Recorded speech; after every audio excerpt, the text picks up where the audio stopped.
자, 여러분들 오늘의 문제 또 시작합시다. 오늘은 우리가 이제 보안경찰 있죠. 안보경찰에서 볼 문제인데, 우리가 안보경찰에서 주로 나오는 게 저번에 했던 보안관찰법, 그리고 이제 북한이탈 주민에 대한 문제거든요. 북한이탈 주민으로 제가 구성을 했습니다.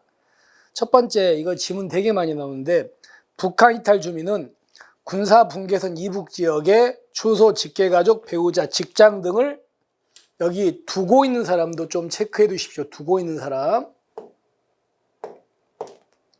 사람도 기억하시고요. 그리고 북한을 벗어난 후 외국 국적을 취득한 사람입니까? 취득하지 아니한 사람입니까? 아니한 사람이죠. 이것 때문에 X.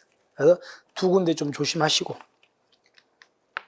그 다음에 자, 북한 이탈 주민들이 되게 많은데 이분들에 대한 어떤 보호라든가 지원, 정책 같은 걸 마련해야 됩니다. 이 사람이 누굽니까? 국정원장이 아니고 무슨 부장관이다? 통일부 장관. 통일부 장관이 북한 이탈 주민에 대한 보호 및 지원 등을 위해서 북한 이탈 주민의 실태를 파악하고 정책에 반영해야 되는 사람은 누구라고요? 국정원장이 아니고 통일부 장관이라는 거 조심하시면 됩니다. 자, 그 다음에 그래서 이 통일부 장관은 북한 이탈 주민 보호 및 정착 지원협의 심의를 거쳐가지고 이 보호 대상자 보호 및 정착 지원에 관한 기본 계획 있죠. 기본 계획은 몇 년마다? 3년마다 수립하는 거 맞습니다. 이거는 맞는 지문이라서 기본 계획 3년 해가지고 기억해 주십시오. 그리고 지금 이제 이 법에 따라서 북한 이탈 주민이 들어오셨습니다. 오면 우리는 가족 단위로 보호한다고요? 개인 단위라고요? 개인 단위입니다. 따라서 개인을 단위로 보호, 정착 지원하는 겁니다. 근데 필요하면 이제 세대로 할 수도 있습니다. 원칙은 개인 단위 맞는 지문입니다. 넘어갑니다. 그 다음에 만약에 이제 보호 대상자가 북한 이탈 주민께서 어떻게 절차를 거쳐가지고 우리나라 들어오셨습니다. 들어오시면 그분들은 제일 먼저 어디에다가 입소시킨다? 정착 지원 시설에다가. 정착 지원 시설에다가 입소해서 거기서 교육받는 건 1년입니다. 그리고 이제 1년 지나면 밖으로 내보내요. 거주지 마련해주고. 그리고 밖으로 내보내가지고 보호하는 건 몇 년? 5년입니다. 그래서 안에서는 1년, 밖으로 보호하는 건 5년인데 이 기간을 단축하거나 연장할 수도 있습니다. 원칙은 1년, 5년이라는 걸 기억하셔야 됩니다. 그 다음에 만약에요. 자, A라는 사람이 북한 이탈 주민입니다. 이 사람이 이제 북한을 이탈해가지고 중국을 떠돌고 있습니다. 중국을 떠돌다가 이제 중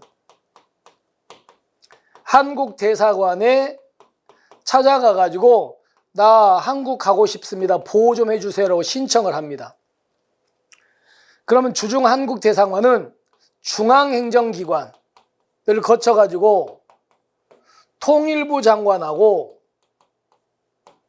누구에게? 국정원장한테 통지를 내주거든요.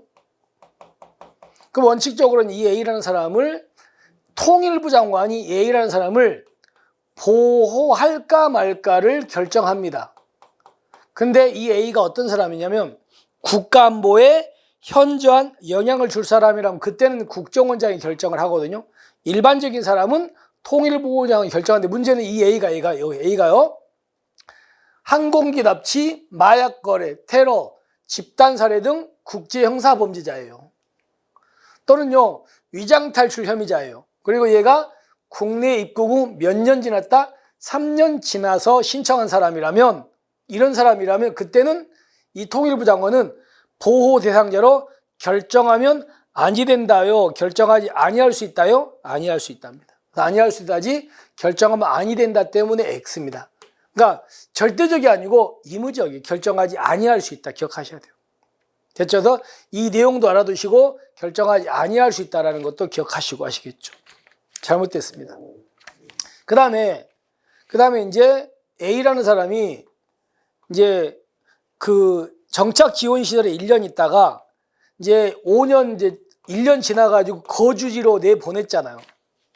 내보냈는데 이 사람이 정착 지원 시설 안에 살 때는 괜찮았는데 밖으로 나오니까 누가 자기를 좀 막 미행하는 것 같고 감시하는 것 같고 이렇게 신변의 위험을 느껴요. 그럼 그때 이 A라는 사람은요 통일부 장관한테 이제 얘기하겠죠. 그러면 그때 통일부 장관은 이 보호 대상자가 거주지로 전입한 후에 신변 안전을 위해서 누구한테? 국방부 장관이나 경찰청장한테 협조 요청할 수 있고요. 이때 협조 요청 받은 이 사람들은 협조해야 되는 거 맞습니다. 그래서 국방부 장관과 경찰청장을 좀 기억하시면 됩니다. 아시겠습니까? 여기까지. 이렇게 해가지고 맞는 지문입니다. 그럼 정리해 본다면 기억은 외국 국적을 취득하지 아니한 때문에 X, 그리고 통일부 장관이다. 국정원장 아니다. 그리고 비읍은요, 대상적으로 결정만 아니 된다가 아니고 아니할 수 있다. 이렇게 해가지고 정리를 하시면 되겠습니다. 아시겠죠? 그래서 나머지 지문들도 꼭 숙지하시기 바랍니다. 자, 이렇게 해서 오늘의 문제 마무리하고요. 우리 내일은 또 여러분에게 새로운 문제로 외사경찰로 들어가서 정리를 한번 하겠습니다. 오늘 또 마무리 잘 하시고 우리는 내일 뵐게요. 수고하셨습니다.